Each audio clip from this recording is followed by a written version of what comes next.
மதியொளி வீசும் அந்த அமைதியான கிராமம் என் குழந்தைப் பருவ நினைவுகளை மீண்டும் எழுப்பியது. அந்த சிறிய வீடு எங்கள் சிரிப்புகளும் சந்தோஷங்களும் நிறைந்த உலகம்.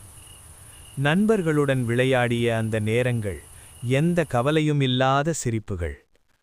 பாட்டியின் கதைகள் நம்மை ஒரு மாய உலகத்துக்கு அழைத்துச் சென்றது. கிணற்றின் அருகே நடந்த சின்ன சின்ன சந்தோஷங்கள் இன்றும் மனதில் உயிருடன்.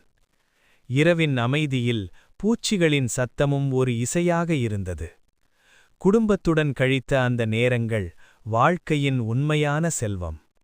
இப்போது அந்த கிராமம் தூரமாக இருந்தாலும் அதன் நினைவுகள் என் இதயத்தில் என்றும் உயிருடன்.